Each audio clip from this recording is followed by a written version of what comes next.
आज सकाळर 15टी बड़ खबर अच्छी भिडियो को शेष पर्यंत देखिए। आपको रिक्वेस्ट कि टिके सेमती समस्ते भिडियो को शेष पर्यंत देखिए जहाद्वारा देश विदेश नहीं कि आपण जिलार समस्त गुरुत्वपूर्ण खबर अपडेट आगक आउ कि मिनिट मध्य पाइबे। तेणु समस्त को अनुरोध कि शेष पर्यंत देखिए आपण भल पाइबा देवे। समस्ते भिडियो को एवं लाइक रखिए। आपने भिडियो देखुं किंतु कहीं लाइक करना समस्त लाइक रखिए। अलग सांगसाथी समस्त को शेयर करेंगे। जदि एपर्यंत चैनल को सब्सक्राइब करना एवं समस्ते चैनल को सब्सक्राइब कर पाखे आसवा ऑल ब्लैकन दबी रखिए। लाइफ रे केबे ना केबे चैनल कैमेरा आसो। संपूर्ण खबर पर नजर पकेबा। उत्तराखंड में घटी भयंकर जल प्रलय को नहीं चिंता प्रकट कर मुख्यमंत्री नवीन पट्टनायक। एथिरे प्रभावित होता प्रति परिवार प्रति नवीन नजर समवेदना जनाइछन्ति। ट्वीट कर नवीन लिखिछन्ति उत्तराखंड में घटी जल प्रलय को नहीं से चिंतित अछन्ति। एथिसहित एथिरे प्रभावित होता प्रति परिवार और लोकों प्रति नवीन समवेदना जनाइथा जनापड़ी। परवर्ती खबर मानविकतार परिचय दे अफगानिस्तान को कोरोना टीका देछि भारत। रविवार मुंबई दिल्ली काबुल एयर इंडिया विमान जोगे भारत कोरोना वैक्सीन अफगानिस्तान पठाई। जैकि गत मासरे भी 5 lakh dose corona vaccine Bharat ठारो अफगानिस्तान ग्रहण करथिला। जैकि काली रविवार पुणी पठाई कोरोना टीका भारत। परवर्ती खबर काली उत्तराखंड में प्राकृतिकर कराला तांडव देखा मिली। हठात बरफ तड़ा खसी पड़ार धौलीगंगा नदी में भयंकर बन्या परिस्थिति उपजी फल उत्तराखंड चामिल में भासी जाई 1.5 निखोज होता जमापड़ी। उद्धार कार्य त्वरान्वित होते सुधा बर्तमान सुधा निखोज 10 व्यक्ति मृत्यु होता बेले जैकि 16 रु अधिक उद्धार तेबे चामिल में भासी जाई निखोज व्यक्ति मृत्यु संख्या वृद्धि पाइबा नहीं आशंका उत्तराखंड आकस्मिक बन्या जैकि 10 मृतदेह उद्धार जैकि चामिली तपोवन एनटीपी साइट मिली 10 मृतदेह जैकि तपोवन डैम रे फसी रहा जैकि 16 रु अधिक सुरक्षित भाव उद्धार कर जमापड़ी। जैकि उत्तराखंड में हिमस्खलन बड़ धरण बन्या जो अघटन घटता कहुच्छी। परवर्ती खबर उत्तराखंडर चमेली जिला अंतर्गत रेणी गाँव में रविवार हिमस्खलन जो घटी बन्या मृतकों परिवार को 4 लाख टंकार अनुकंपमूलक सहायता घोषणा कर मुख्यमंत्री त्रिवेंद्र सिंह राउतराय। सेहीपरि केंद्र सरकार पक्षर मृतकों परिवार पर 2 लाख टंका सहायता घोषणा कर गुरुतर आहत मान 50,000 टंका सहायता देवाक केंद्र सरकार घोषणा करता जमापड़ी। परवर्ती खबर मार्च मासर आरंभ होब तृतीय पर्याय कोरोना टीकाकरण। सारा देश में एवं कोरोना टीकाकरण जोशरे आगे चलती। आम राज्य में 2 दिन हम द्वितीय पर्याय टीकादान अर्थात आग धाड़ी कोरोना योद्धा टीकाकरण आरंभ हो जाए। तेबे मार्च मासर जेकोसी सप्ताह द्वितीय पर्याय टीकाकरण आरंभ होगा नहीं संसद में सूचना देते केंद्र स्वास्थ्य मंत्री डॉक्टर हर्षवर्धन। परवर्ती खबर नूतन कृषि आईन प्रत्याहार दाबी में पुणी आउ जड़े कृषक निजर जीवन हारिछन्ति। टिकरी बॉर्डर रविवार जड़े कृषक मृत शरीर पार्क रे एक गछरे झुलुवा अवस्था मिली। पुलिस को एक सुसाइड नोट मिली।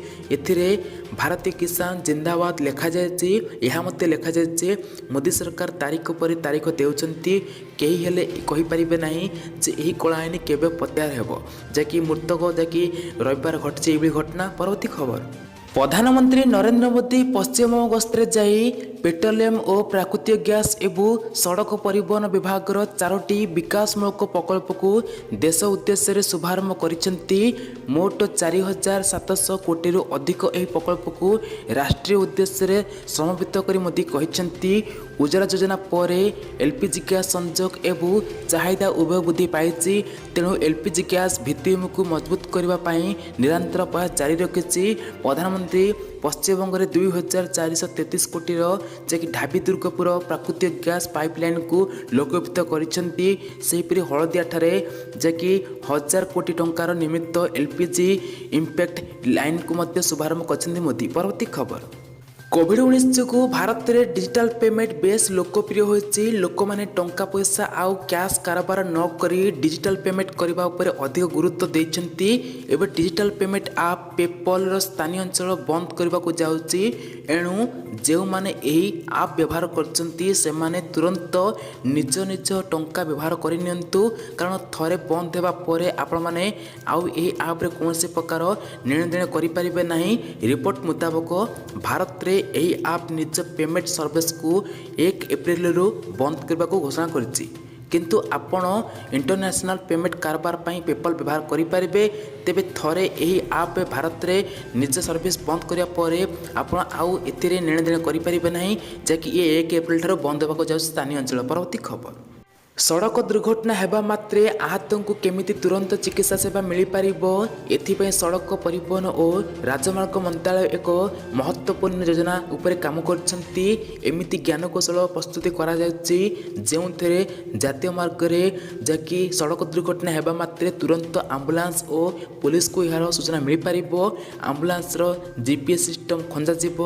ଏହିପରି ସଡ଼କ ଦୁର୍ଘଟଣା ରୋକିବା ଦିଗରେ ମନ୍ତ୍ରାଳୟ ଅନେକ ନୂତନ ଯୋଜନା ଉପରେ କାର୍ଯ୍ୟ କରୁଥିବା ଜଣାପଡ଼ିଛି। ସମଗ୍ର ଦେଶରେ IIT, NIT ପରି ଇଞ୍ଜିନିୟରିଂ ସଂସ୍ଥା ସହିତ ମିଶି ସଡ଼କ ଦୁର୍ଘଟଣା ରୋକିବା ଦିଗରେ ପ୍ରସ୍ତୁତି ଆରମ୍ଭ କରୁଥିବା ଜଣାପଡ଼ିଛି। ପରବର୍ତ୍ତୀ ଖବର, ବାଲେଶ୍ୱର ଜିଲ୍ଲା ନୀଳଗିରି ଅଞ୍ଚଳରେ ମିଳୁଛି ଥଣ୍ଡା ଜୟ ଅବିକଳ ନକଲି ଭଳି ଲୋଗୋ ଲଗାଇ ଅଞ୍ଚଳବାସୀଙ୍କ ଆଖିରେ ଧୂଳି ଦେଇ ବିକ୍ରି ଚାଲିଛି ମୁଦ ପାନୀୟ ବା ଥଣ୍ଡା। ଏହି ନକଲି ଥଣ୍ଡା କାରବାର ଚେର ଭୁବନେଶ୍ୱର ପର୍ଯ୍ୟନ୍ତ ଲମ୍ବିଥିବା କୁହାଯାଉଛି। କିଛି ଦିନ ପୂର୍ବରୁ ଭୁବନେଶ୍ୱର ଅଞ୍ଚଳରେ ମଧ୍ୟ ମୁଦ ପାନୀୟ କାରଖାନା ନଜରକୁ ଆସିଥିଲା। ସ୍ୱତନ୍ତ୍ର ସ୍କ୍ୱାଡ୍ ଚଢ଼ାଉ କରି ଫୁଡ୍ ସେଫ୍ଟି ବିଭାଗ କିପରି ଚାଲିଛି ପ୍ରଶ୍ନ ଉଠାଇଥିଲା, ଯାହାକି ନାମୀଦାବୀ କମ୍ପାନୀ ଲେଖାର ଲୋଗୋକୁ ଅବିକଳ ନକଲି କରି ସେହିଭଳି ନାମ କୁଞ୍ଚିତ ବଦଳାଇ ଗ୍ରାହକଙ୍କ ଆଖିରେ ଧୂଳି ଦେଇଥିବା ଅଭିଯୋଗ ଉଠିଛି। ଏହିସବୁ ପାନୀୟ ଅତି ନିମ୍ନମାନର ହୋଇଥିବା ଅଭିଯୋଗ ଉଠିଛି। ଗାଁ ଗଣ୍ଡାରେ ଘୁରି ବୁଲୁଛନ୍ତି ନୂଆ ନୂଆ କମ୍ପାନୀର ଏଜେନ୍ସି ଓ ସେଲମ୍ୟାନ୍। ଗ୍ରାମାଞ୍ଚଳ ଅଧିକାଂଶ ଦୋକାନୀ ଅଧିକ ଲାଭ ଆଶାରେ ଏହି ନକଲି ଥଣ୍ଡା ରଖୁଥିବା ଜଣାପଡ଼ିଛି, ଯାହାକି ଏହିଭଳି ଘଟଣା ଘଟିଛି ବାଲେଶ୍ୱର ଜିଲ୍ଲାରେ। ପରବର୍ତ୍ତୀ ଖବର, ବିଫଳ ହେଲା ରକ୍ତମୁଖା ମାଓବାଦୀଙ୍କ ବଡ଼ ଷଡ଼ଯନ୍ତ୍ର। ଛତିଶଗଡ଼ ସୁକୁମା ପଲମଡାଙ୍ଗୁ ଜଙ୍ଗଲରେ ମରଣଯନ୍ତ୍ରାରୁ ବର୍ତ୍ତିଗଲେ ଯବାନ। ସୁକୁମା ଜିଲ୍ଲା ପଲମପାଲି ଥାନା ଅନ୍ତର୍ଗତ ପଲମଡାଙ୍ଗୁ ଜଙ୍ଗଲରେ ଯବାନଙ୍କୁ ଟାର୍ଗେଟ କରି ନକ୍ସଲମାନେ କଣ୍ଟା ଜାଲ ବିଛାଇ ଦେଇଥିଲେ। ମାଟି ଖୋଳି ଲୁହା କଣ୍ଟା ପୋତି ଶୁଖିଲା ପତ୍ର ଘୋଡ଼ାଇ ରଖିଥିଲେ। ଜଙ୍ଗଲ ଭିତରୁ ଲୁହା କଣ୍ଟା ପୋତା ସ୍ପାଇକ୍ ହୋଲ୍ ଠାବ କରିছে CRP ଯବାନ। ଗୋଟିଏ କି ଦୁଇଟି ନୁହେଁ, 39ଟି ସ୍ପାଇକ୍ ହୋଲ୍ ଜରିଆରେ ମୃତ୍ୟୁର ଜାଲ ବିଛାଇ ରଖିଥିଲେ ମାଓବାଦୀ ବୋଲି ଜଣାପଡ଼ିଛି। ପରବର୍ତ୍ତୀ ଖବର, ଆଜିଠୁ ଆରମ୍ଭ ହେବ ନବମ ଓ ଏକାଦଶ ଶ୍ରେଣୀର ପାଠପଢ଼ା। କରୋନା ପାଇଁ ଦୀର୍ଘ 10 ମାସ ଧରି ବନ୍ଦ ଥିଲା ପାଠପଢ଼ା। ଜାନୁଆରୀରୁ 10ମ ଶ୍ରେଣୀ ପାଠପଢ଼ା ଆରମ୍ଭ ହୋଇଯାଇଥିବା ବେଳେ ନବମ ଶ୍ରେଣୀ ପାଠପଢ଼ା ଆଜିଠାରୁ ଖୋଲୁଥିବାରୁ ଛାତ୍ରଛାତ୍ରୀମାନେ ମଧ୍ୟ ବେଶ୍ ଖୁସି ଅଛନ୍ତି। ଏଥିପାଇଁ ସ୍କୁଲଗୁଡ଼ିକରେ ସମସ୍ତ ପ୍ରକାର ପ୍ରତିଷେଧମୂଳକ ପଦକ୍ଷେପ ମଧ୍ୟ ଗ୍ରହଣ କରାଯାଇଛି। ଛାତ୍ରଛାତ୍ରୀମାନେ ମଧ୍ୟ ମାସ୍କ ପିନ୍ଧିବା ସହିତ ସାମାଜିକ ଦୂରତା ରକ୍ଷା କରିବେ। ସକାଳ 8:30ରୁ ପାଠପଢ଼ା ଆରମ୍ଭ ହୋଇ 10:30ରେ ଶେଷ ହେବ। ଏହାକୁ ନେଇ ସ୍କୁଲରେ ପ୍ରସ୍ତୁତି ଶେଷ ହୋଇଛି। ପରବର୍ତ୍ତୀ ଖବର, ପାଣିପାଗ ଖବର, ଆଜିଠାରୁ ରାଜ୍ୟରେ ପୁଣି ବଢ଼ିବ ଥଣ୍ଡା। ପାରଦ ପାଖାପାଖି 3ରୁ 4 ଡିଗ୍ରୀ ପର୍ଯ୍ୟନ୍ତ ଖସିବା ସହିତ ଶୀତଲହରୀ ପ୍ରବାହିତ ହେବ। 10 ତାରିଖ ପର୍ଯ୍ୟନ୍ତ ସାରା ରାଜ୍ୟରେ ଏପରି ସ୍ଥିତି ଲାଗି ରହିବ। ଭୁବନେଶ୍ୱର ଆଞ୍ଚଳିକ ପାଣିପାଗ ବିଜ୍ଞାନ କେନ୍ଦ୍ର ପକ୍ଷରୁ ଏପରି ଆକଳନ କରାଯାଇଛି ଯେ କି ଏହି 3 ଦିନ ପାଇଁ ୟେଲୋ ୱାର୍ଣ୍ଣିଂ ମଧ୍ୟ ଜାରି କରାଯାଇଛି। ଜିଲ୍ଲାଗୁଡ଼ିକ ହେଉଛି ସୁନ୍ଦରଗଡ଼, ଝାରସୁଗୁଡ଼ା, କେନ୍ଦୁଝର, ମୟୂରଭଞ୍ଜ, କଳାହାଣ୍ଡି, କନ୍ଧମାଳ ଓ ଦେବଗଡ଼ ଆଦି ଜିଲ୍ଲା ରହିଛି ଆଜି ପାଇଁକା। ସେହିପରି କାଲି 9 ତାରିଖ ସୁନ୍ଦରଗଡ଼, ଝାରସୁଗୁଡ଼ା, କେନ୍ଦୁଝର, ମୟୂରଭଞ୍ଜ, ଦେବଗଡ଼, ସମ୍ବଲପୁର, ବରଗଡ଼, ଅନୁଗୁଳ, ବୌଦ୍ଧ, ବଲାଙ୍ଗୀର, କଳାହାଣ୍ଡି, କନ୍ଧମାଳ, ନୂଆପଡ଼ା, ନବରଙ୍ଗପୁର, ବାଲେଶ୍ୱର, ଭଦ୍ରକ ରହିଛି। ତ ଏହିସବୁ ଜିଲ୍ଲାରେ ବହୁତ ଜୋରରେ ଶୀତ ହେବ, ତେଣୁ ସତର୍କ ରୁହନ୍ତୁ। ଗାଡ଼ି ଚଲାଉଥିବା ଲୋକ ବେଶୀ ସତର୍କ ରୁହନ୍ତୁ। ପରବର୍ତ୍ତୀ ଖବର, କେନ୍ଦ୍ର ସରକାରଙ୍କ ସ୍କାନରରେ ଅଯୋଗ୍ୟ ଚାଷୀ। ଯେଉଁ ଅଯୋଗ୍ୟ ବ୍ୟକ୍ତି ନିଜକୁ କୃଷକ କହି ପ୍ରଧାନମନ୍ତ୍ରୀ କିଷାନ ସମ୍ମାନ ଯୋଜନାର ଲାଭ ଉଠାଉଛନ୍ତି ସେମାନଙ୍କୁ ଆଉ ଏହାର ଫାଇଦା ମିଳିବ ନାହିଁ। ପ୍ରଧାନମନ୍ତ୍ରୀ କିଷାନ ସମ୍ମାନ ଯୋଜନାର ଫାଇଦା ଉଠାଉଥିବା 32.91 ଲକ୍ଷ ଅଯୋଗ୍ୟ ଲାଭାର୍ଥୀଙ୍କ ଖାତାରେ 2,326 କୋଟି ଟଙ୍କା ପଠାଯାଇଛି। ଏବେ ସରକାର ଉକ୍ତ ଅଯୋଗ୍ୟ କିଷାନଙ୍କ ଠାରୁ ଅର୍ଥ ଆଦାୟ କରିବେ। ଉଲ୍ଲେଖଯୋଗ୍ୟ ଯେ ପ୍ରଧାନମନ୍ତ୍ରୀ କିଷାନ ସମ୍ମାନ ଯୋଜନାରେ ସମ୍ପ୍ରତି ଦେଶରେ 11 କୋଟି 53 ଲକ୍ଷ ଲାଭାର୍ଥୀ ଅଛନ୍ତି, କିଷାନ ଅଛନ୍ତି। ଏହି ଲାଭାର୍ଥୀ ମୋଦି ସରକାର ପ୍ରତିବର୍ଷ 2,000 ହିସାବରେ 3ଟି କିସ୍ତିରେ 6,000 ଟଙ୍କା ଦେଇଥାନ୍ତି। କୃଷିମନ୍ତ୍ରୀ ନରେନ୍ଦ୍ର ସିଂ ତୋମାର କହିଛନ୍ତି ଅଯୋଗ୍ୟ ଲୋକ ଯାହାକି ପ୍ରଧାନମନ୍ତ୍ରୀ କିଷାନ ଯୋଜନାର ଲାଭ ଉଠାଉଛନ୍ତି। ଯୋଜନା ଆଧାରରେ ଯାହାକି 32.91 ଲକ୍ଷ ଅଯୋଗ୍ୟ ଲାଭାର୍ଥୀ ଖାତାରେ ଯାହାକି 2,326 କୋଟି ଟଙ୍କା ସ୍ଥାନାନ୍ତର କରାଯାଇଛି। ଯାହାକି ଆୟକର ପୈଠ କରୁଥିବା କିଛି କୃଷକ ମଧ୍ୟ ଯୋଜନା ଲାଭ ଉଠାଇଛନ୍ତି। ଯାହାକି ଏସବୁ କୃଷକମାନେ ଟଙ୍କା ଖୁବ୍ ଶୀଘ୍ର ଫେରାଇବା ନାହିଁ ମଧ୍ୟ ସୂଚନା ଆସୁଛି। ଯାହାକି ଏବେ ଯେଉଁମାନେ ଅଯୋଗ୍ୟ ଚାଷୀ ଅଛନ୍ତି ସେମାନଙ୍କୁ ଆଉ ଟଙ୍କା ମିଳିବ ନାହିଁ ନେକ୍ସଟ ଟାଇମ୍ କିସ୍ତିରେ। ପରବର୍ତ୍ତୀ ଖବର, ଏଥର ଖୋଲିବ ପ୍ରଥମରୁ ଅଷ୍ଟମ ଶ୍ରେଣୀ, ଏଥିପାଇଁ ଏସ୍ଓପି ପ୍ରସ୍ତୁତ ହେଉଛି। ମନ୍ତ୍ରୀ ସମୀରଞ୍ଜନ ଦାସ କହିଛନ୍ତି ପ୍ରଥମରୁ ଅଷ୍ଟମ ଶ୍ରେଣୀ ଖୋଲିବା ପାଇଁ ଏସ୍ଆର୍ସି ମାର୍ଗଦର୍ଶିକା ଜାରି କରିବେ। ଏବେ ଅଙ୍ଗନବାଡ଼ି ଖୋଲିଲାଣି, ଏଥର ଠିକ୍ ସମୟରେ ପ୍ରଥମରୁ ଅଷ୍ଟମ ଶ୍ରେଣୀ ମଧ୍ୟ ଖୋଲିବ ବୋଲି ମନ୍ତ୍ରୀ ମଧ୍ୟ କହିଛନ୍ତି। ତେଣୁ ସରସ୍ୱତୀ ପୂଜା ପରେ ପ୍ରଥମରୁ ଅଷ୍ଟମ ଶ୍ରେଣୀ ଖୋଲିବ, ଯାହାକି 22 କିମ୍ବା 23 ତାରିଖରେ ଖୋଲିବା ନେଇ ମଧ୍ୟ ସୂଚନା ଆସୁଛି। ପରବର୍ତ୍ତୀ ଖବର, ପିଲାଙ୍କୁ ମିଳିବ ରାସନ, ପ୍ରଥମରୁ ଅଷ୍ଟମ ଶ୍ରେଣୀ ପିଲାଙ୍କୁ ମିଳିବ ହାପିନେସ୍ କିଟ୍। ଏଥିରେ ଅଟା, ଚଣା, ହଳଦୀ ଗୁଣ୍ଡ, ଡାଲି, ଚିନି, ଚିନାବାଦାମ ଓ ଗୁଡ଼ ଭଳି ଇମ୍ୟୁନିଟି ବୁଷ୍ଟର ସାମଗ୍ରୀ ରହିବ। ପିଲାଙ୍କ ରୋଗ ପ୍ରତିରୋଧ କ୍ଷମତା ବଢ଼ାଇବା ପାଇଁ ସ୍କୁଲ ଓ ଗଣଶିକ୍ଷା ବିଭାଗ ଏହି ନିଷ୍ପତ୍ତି ନେଇଛନ୍ତି। ଏହାଛଡ଼ା ପେନ୍, ପେନ୍ସିଲ୍, ନୋଟପ୍ୟାଡ୍, ସାନିଟାଇଜର ଏବଂ ନାପକିନ୍, ଟୁଥପେଷ୍ଟ ରହିବ। କରୋନା ସମୟରେ ପିଲାମାନଙ୍କୁ ମଧ୍ୟାହ୍ନ ଭୋଜନ ଦିଆଯାଉ ନାହିଁ, ମା ବାପାଙ୍କ ଆକାଉଣ୍ଟକୁ ଟଙ୍କା ଦିଆଯାଉଛି। ସ୍କୁଲକୁ ଆସିବା ପୂର୍ବରୁ ରୋଗ ପ୍ରତିରୋଧ କ୍ଷମତା ବଢ଼ାଇବା ଲାଗି ଉକ୍ତ କିଟ୍ ପ୍ରଦାନ କରାଯିବ। ଯାହାକି ପ୍ରଥମ ପର୍ଯ୍ୟାୟରେ ଏବେ ନୟାଗଡ଼, ପୁରୀ, ଖୋର୍ଦ୍ଧା, କଟକ ଏବଂ ସୁନ୍ଦରଗଡ଼ ଜିଲ୍ଲା 1916 ସ୍କୁଲର 83,000 ପିଲାମାନଙ୍କୁ ଏହି କିଟ୍ ଅକ୍ଷୟ ଫାଉଣ୍ଡେସନ ଜରିଆରେ ପ୍ରଦାନ କରାଯିବ ବୋଲି ସ୍କୁଲ ଓ ଗଣଶିକ୍ଷା ମନ୍ତ୍ରୀ ସମୀରଞ୍ଜନ ଦାସ କହିଛନ୍ତି। ଯାହାକି ପିଲାଙ୍କୁ ମିଳିବାକୁ ଯାଉଛି ଏସବୁ ଜିନିଷ। ପରବର୍ତ୍ତୀ ଖବର, କୃଷକ ଭାଇମାନଙ୍କ ପାଇଁ ଖୁସି ଖବର, କୃଷି ଋଣ ଛାଡ଼ କଲେ ରାଜ୍ୟ ସରକାର। ତ ସମସ୍ତେ ଜାଣିଥିବେ ଯେ ଏହି କିଛି ଦିନ ତଳେ ଯାହାକି ତାମିଲନାଡୁ ରାଜ୍ୟ ସରକାର କୃଷକ ଭାଇମାନଙ୍କର ଋଣ ମଧ୍ୟ ଛାଡ଼ କରିଦେଇଛନ୍ତି। ଯେଉଁ ସବୁ କିଷାନ ଭାଇମାନେ 50,000 ଟଙ୍କାରୁ ଅଧିକ ଋଣ ନେଇଥିଲେ ସେମାନଙ୍କୁ ସିଧାସଳଖ ଭାବେ 50,000 ଟଙ୍କା ଋଣ ଛାଡ଼ କରିଦେଇଛନ୍ତି। ତ ଆମ କଥାଟି ଉଠୁଛି ଯେ ଆମ ଓଡ଼ିଶାରେ ଯେଉଁ ସବୁ କିଷାନ ଭାଇମାନେ ଅଛନ୍ତି ଯେ ସେମାନେ ଋଣ ନେଇଥିଲେ ସେମାନଙ୍କୁ ବର୍ତ୍ତମାନ ସୁଦ୍ଧା ସେମାନଙ୍କ ଅବସ୍ଥା କ'ଣ, ଯେ ସେମାନଙ୍କୁ ଋଣ ଛାଡ଼ ହେବା ନାହିଁ ସେ ସମ୍ପର୍କ ମଧ୍ୟ ଇନଫର୍ମେସନ୍ ରହିଛି। ତା ସହିତ ଏଇଠି କହି ରଖୁଛି ଯେ ତାମିଲନାଡୁ ରାଜ୍ୟ ସରକାର ଯାହାକି କୋଅପରେଟିଭ ବ୍ୟାଙ୍କରୁ ଯେଉଁ ସବୁ କିଷାନ ଭାଇମାନେ ଋଣ ନେଇଥିଲେ ଯାହାକି 12,110 କୋଟି ଟଙ୍କା ଋଣ ଛାଡ଼ କରିଛନ୍ତି ତାଙ୍କ ସରକାର ମାନେ କେ ପଲାନିସ୍ୱାମୀ ସରକାର, ତାମିଲନାଡୁ ରାଜ୍ୟ ସରକାର, ଯାହାକି ଏଥିରେ ଉପକୃତ ହୋଇଛନ୍ତି 16.13 ଲକ୍ଷ ଚାଷୀ ଉପକୃତ ହୋଇଛନ୍ତି। ତ ଆରି ଭିତରେ ଆମ ଓଡ଼ିଶାରେ ବହୁତ ସାରା ଚାଷୀମାନେ ଅଛନ୍ତି ପୂର୍ବରୁ ବାତ୍ୟା ବନ୍ୟା ପାଇଁ ଯାହାକି ସେମାନଙ୍କ ଚାଷ ଜମି ମଧ୍ୟ କ୍ଷତିଗ୍ରସ୍ତ ହୋଇଛି। ସେମାନେ ପୂର୍ବରୁ ଯାହାକି କୃଷି ଋଣ ମଧ୍ୟ ନେଇଥିଲେ। ତ ସମସ୍ତେ ଜାଣିଥିବେ ପୂର୍ବରୁ ବହୁତ ସାରା ଚାଷୀମାନେ ଋଣ ମଧ୍ୟ ନେଇଛନ୍ତି। ସେମାନେ ମଧ୍ୟ ଏହି କରୋନା ଆର୍ଥିକ ସଙ୍କଟ ଭିତରେ ମଧ୍ୟ ବୁଡ଼ିକି ଅଛନ୍ତି। ସେମାନଙ୍କୁ ମଧ୍ୟ ଆମେ ଚେଷ୍ଟା କରିବା ଯେ ସେମାନଙ୍କ ଋଣ ମଧ୍ୟ କିଛି ମାତ୍ରାରେ ଛାଡ଼ କରାଯାଉ, କାରଣ ଆମ ରାଜ୍ୟ ବାହାରେ ଯଦି ଆମର ଛାଡ଼ କରାଯାଇପାରୁଛି ସେମାନେ ଯଦି କୃଷକ ଭାଇମାନେ ଛାଡ଼ କରାଯାଇପାରୁଛି ଆମ ଓଡ଼ିଶାରେ ତ ନିହାତି ହେବା ଜରୁରୀ, କାହିଁକିନା ଆମ ଓଡ଼ିଶା କୃଷକ ଭାଇମାନେ ତାଙ୍କଠାରେ ମଧ୍ୟ ଆହୁରି ଗରିବ। ତ ନିଶ୍ଚୟ ଆମେ ଚେଷ୍ଟା କରିବା ଯେ ଏହି ଭିଡ଼ିଓ ମାଧ୍ୟମରେ ସବୁ କିଷାନ ଭାଇମାନେ ଯେ ଭିଡ଼ିଓଟାକୁ ସେୟାର କରି ନିଶ୍ଚୟ ଆମେ ପହଞ୍ଚାଇବା ସରକାର ପର୍ଯ୍ୟନ୍ତ ଯେ କିଛି ମାତ୍ରାରେ ଆମ ଓଡ଼ିଶାରେ ମଧ୍ୟ ଛାଡ଼ କରନ୍ତୁ ସରକାର, ଯାହାଫଳରେ ଆମେ ଚେଷ୍ଟା କରିବା ଯେ କିଛି ଚାଷୀ ଭାଇମାନଙ୍କୁ ଉନ୍ନତି ମଧ୍ୟ ହୋଇପାରିବ ଯେ ଋଣ ଛାଡ଼ କରିବା ଦ୍ୱାରା। ଆପଣଙ୍କ ମତାମତ କ'ଣ ନିଶ୍ଚୟ ଆମେ କମେଣ୍ଟ କରି ଜଣାଇବେ। କାଳିଆ ଯୋଜନା ଚାଷୀ ଭାଇମାନଙ୍କ ପାଇଁ ବଡ଼ ଗୁରୁତ୍ୱପୂର୍ଣ୍ଣ ଖବର। ତ ସମସ୍ତେ ଜାଣିଥିବେ ଯେ ବର୍ତ୍ତମାନ ବହୁତ ସାରା ଚାଷୀ ଭାଇମାନେ ଅଛନ୍ତି ଯେ ଏପର୍ଯ୍ୟନ୍ତ କାଳିଆ ଯୋଜନା ଟଙ୍କା ପାଇନାହାନ୍ତି। ଏହି ମାର୍ଚ୍ଚ ମାସରେ ପୁଣି ଟଙ୍କା ମଧ୍ୟ ମିଳିବା ନେଇ ମଧ୍ୟ ସୂଚନା ଆସୁଛି। ତ ଆରି ଭିତରେ କହି ରଖୁଛି ଯେ ଆପଣ ଯଦି ଏପର୍ଯ୍ୟନ୍ତ ଟଙ୍କା ପାଇନାହାନ୍ତି ଆପଣଙ୍କୁ ମଧ୍ୟ ଏହି ମାର୍ଚ୍ଚ ମାସରେ 100% ଟଙ୍କା ମିଳିପାରିବ। ତ ସମସ୍ତେ ଜାଣିଥିବେ ଯେଉଁମାନେ ଟଙ୍କା ପାଇନଥିଲେ ସେମାନେ ଗ୍ରାଭେନ୍ସ ଫର୍ମ ଭରିଥିଲେ। ଯଦି ଆପଣଙ୍କର କୌଣସି ବି ଲିଷ୍ଟ ନାଁ ଅଛି, କୌଣସି ବି ଲିଷ୍ଟ ନାଁ ଥିବ, ତ ଆପଣ ଯଦି ଏପର୍ଯ୍ୟନ୍ତ ଟଙ୍କା ପାଇନାହାନ୍ତି, ଆପଣ ଯଦି ପ୍ରକୃତ ଯୋଗ୍ୟ କିଷାନ ହୋଇଥିବେ ତ ଆପଣଙ୍କୁ ମଧ୍ୟ ଟଙ୍କା ମିଳିପାରିବ। ତ ସମସ୍ତେ ଜାଣିଥିବେ ଯେଉଁମାନେ ପୂର୍ବରୁ ଟଙ୍କା ପାଇନାହାନ୍ତି ସେମାନେ ଗ୍ରାଭେନ୍ସ ଫର୍ମ ଭରିଥିଲେ, ଆପଣଙ୍କୁ ସେଇଭଳି ଏବେ ଗ୍ରାଭେନ୍ସ ଫର୍ମ ଭରିବାର ଅଛି। କାହିଁକିନା ବହୁତ ସାରା ପୂର୍ବରୁ ଯେଉଁ ଗ୍ରାଭେନ୍ସ ଫର୍ମ ଭରିଥିଲେ ସେମାନଙ୍କର ପେମେଣ୍ଟ ଅଲରେଡ଼ି ସକ୍ସେସ୍ ଦେଖାଉଛି।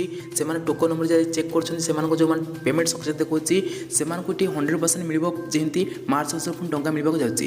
ତ ଆପଣଙ୍କୁ ଏବେ ପୁଣି ଯେଉଁମାନଙ୍କର ଲିଷ୍ଟ ନାଁ ଅଛି ସେମାନଙ୍କର ଗ୍ରାଭେନ୍ସ ଫର୍ମ ଭରିବାର ଅଛି ଏବେ। ବୁଝିପାରୁଥିବେ ଏବେ ଯେଉଁମାନେ ପୂର୍ବରୁ ଟଙ୍କା କେବେ ପାଇନାହାନ୍ତି ସେମାନେ ଗ୍ରାଭେନ୍ସ ଫର୍ମ ଭରିବାକୁ ପଡ଼ିବ। ଗ୍ରାଭେନ୍ସ ଫର୍ମ ଭରିବା ଦ୍ୱାରା ଆପଣ ପ୍ରକୃତ କିଷାନ ଚିହ୍ନଟ ହୋଇପାରିବେ, ଯାହାଫଳରେ ଏବେ ପୁଣି ମାର୍ଚ୍ଚ ମାସରେ ଟଙ୍କା ମିଳୁଛି। ଆପଣ ଯଦି ଏବେଠାରୁ ଯଦି ଗ୍ରାଭେନ୍ସ ଫର୍ମଟି ଭରି ଦେଉଛନ୍ତି ଆପଣଙ୍କୁ କିଛି ଦିନ ମଧ୍ୟ ଭେରିଫିକେସନ୍ ହୋଇଯିବ, ଯାହାଫଳରେ ଆପଣ ପ୍ରକୃତ କିଷାନ ବୋଲି ପରିଚୟ ମଧ୍ୟ ପାଇପାରିବେ, ପୁଣି ଆପଣଙ୍କୁ ଟଙ୍କା ମିଳିପାରିବ। ତ ନିଶ୍ଚୟ ଭାବେ ଏଇଭଳି ଫଲୋ କରନ୍ତୁ, ଆପଣଙ୍କୁ ମଧ୍ୟ କିଷାନ ଟଙ୍କା ମିଳିପାରିବ। କାରଣ ଏମିତି ବହୁତ ସାରା ଚାଷୀମାନେ ମଧ୍ୟ ଟଙ୍କା ପାଇବା ପାଇଁ ଯାଉଛନ୍ତି ଏଇ ମାର୍ଚ୍ଚ ମାସରେ। ତ ଆପଣ ଯଦି କେବେ ବି ଟଙ୍କା ପାଇନାହାନ୍ତି ଆପଣ ମଧ୍ୟ ଟଙ୍କା ପାଇପାରିବେ ଏମିତି ଜରିଆରେ। ତେବେ ଛାତ୍ରୀ ଝରାଫୁଲ ନାୟକଙ୍କ ମୃତ୍ୟୁ ଏବେ ବି ଚର୍ଚ୍ଚାରେ। ଏହି ମୃତ୍ୟୁର ରହସ୍ୟ ଏବେ ବି ରହସ୍ୟ ଘେରରେ। ଏହି ସମୟରେ ପ୍ରସ୍ତୁତ ହେଉଛି ଯାତ୍ରା ନାଟ୍ୟ ଝରାଫୁଲ। ଭୁବନେଶ୍ୱର ଉପଖଣ୍ଡରେ ଏହାର ଚାଲିଛି ରିହର୍ସାଲ। କଳାକାରମାନେ ଅଭ୍ୟାସ ଜାରି ରଖିଛନ୍ତି। ଯାତ୍ରା ଇନ୍ଦ୍ରଭବନ ଏହି ଯାତ୍ରା ପ୍ରସ୍ତୁତ କରୁଥିବା ଜଣାପଡ଼ିଛି। ପରବର୍ତ୍ତୀ ଖବର, ନକଲି ସାମଗ୍ରୀ ପେଣ୍ଠସ୍ଥଳୀ ପାଲଟିଛି କଟକ ସହର। ପୁଣି ନକଲି କାରଖାନା ଠାବ କରାଯାଇଛି କଟକ ଜଗତପୁର ଶିଳ୍ପାଞ୍ଚଳରେ। ସୁଭାଷ କମ୍ପାନୀ ନାଁରେ ଚାଲିଥିବା ଜବତ ଘିଅକୁ ନଷ୍ଟ କଲା ଜଗତପୁର ଥାନା ପୁଲିସ। ମାଟି ତଳେ ପୋତାଗଲା କେଜି କେଜି ଘିଅ। ଅପମିଶ୍ରିତ ସସ୍ ସର୍ବତ ଆଚାର ବି ନଷ୍ଟ କରାଯାଇଥିବା ଜଣାପଡ଼ିଛି। ପରବର୍ତ୍ତୀ ଖବର, ଭକ୍ତଙ୍କ ପାଇଁ ଖୁସି ଖବର। ଆନନ୍ଦ ବଜାରରେ ମହାପ୍ରସାଦ ସେବନ ନେଇ ଆସନ୍ତା 15 ତାରିଖରେ ହେବ ନିଷ୍ପତ୍ତି। 15 ତାରିଖରେ ମନ୍ଦିର ପରିଚାଳନା କମିଟି ବୈଠକରେ ନିଆଯିବ ନିଷ୍ପତ୍ତି। 2018ରେ ହୋଇଥିବା ମୂଲ୍ୟ ନିର୍ଦ୍ଧାରଣ ଅନୁସାରେ ବିକ୍ରି ହେବ ମହାପ୍ରସାଦ। ଧାର୍ଯ୍ୟ ମୂଲ୍ୟଠାରୁ ଅଧିକ ଦରରେ ମହାପ୍ରସାଦ ବିକ୍ରି ହେଲେ କାର୍ଯ୍ୟାନୁଷ୍ଠାନ ନିଆଯିବ ବୋଲି ଜିଲ୍ଲାପାଳ ସୂଚନା ଦେଇଛନ୍ତି, ଯାହାକି 15 ତାରିଖ ନିଷ୍ପତ୍ତି ହେଉଛି। ପରବର୍ତ୍ତୀ ଖବର, ଦେଶର ପ୍ରଥମ ବଜ୍ରପାତ ଗବେଷଣା କେନ୍ଦ୍ର ବାଲେଶ୍ୱରରେ ପ୍ରତିଷ୍ଠା ହେବ। ଶୁକ୍ରବାର ଭାରତୀୟ ପାଣିପାଗ ବିଭାଗ ଡକ୍ଟର ଜେନେରାଲ ମୃତ୍ୟୁଞ୍ଜୟ ମହାପାତ୍ର ଏହି ସୂଚନା ଦେଇଛନ୍ତି। ଖୁବ୍ ଶୀଘ୍ର ଏ ଦିଗରେ ଭୂବିଜ୍ଞାନ ମନ୍ତ୍ରାଳୟ କାମ ଆରମ୍ଭ କରିବ ବୋଲି ସେ କହିଛନ୍ତି। ପରବର୍ତ୍ତୀ ଖବର, କରୋନା ଭାଇରସ ହଟିବା ପାଇଁ 7 ବର୍ଷ ଲାଗିବ। କରୋନା ଭାଇରସ ମହାମାରୀ ସାରା ବିଶ୍ୱରେ ଆତଙ୍କ ସୃଷ୍ଟି କରିଛି। ଭୂତାଣୁ ମୁକାବିଲା ଲାଗି ବିଭିନ୍ନ ଦେଶ ଟିକା ଆବିଷ୍କାର କରିବା ସହିତ ଟିକାକରଣ ଲାଗି ବ୍ୟାପକ କାର୍ଯ୍ୟକ୍ରମ ହାତକୁ ନେଇଛନ୍ତି। ହେଲେ ଏବେ ବି ସାରା ବିଶ୍ୱରୁ କରୋନା ଟିକା ହଟିବା ପାଇଁ ଅନ୍ୟାନ୍ୟ 7 ବର୍ଷ ଲାଗିବ ବୋଲି ବିଶେଷଜ୍ଞମାନେ ମତ ଦେଇଛନ୍ତି। ଯାହାକି ବର୍ତ୍ତମାନ ବିଶେଷଜ୍ଞମାନେ କହିଛନ୍ତି ଯେ କରୋନା ଭାଇରସ ହଟିବା ପାଇଁ ଏବେ ସମ୍ପୂର୍ଣ୍ଣ ଭାବେ 7 ବର୍ଷ ଲାଗିବ ବୋଲି ଜଣାପଡ଼ିଛି। ପରବର୍ତ୍ତୀ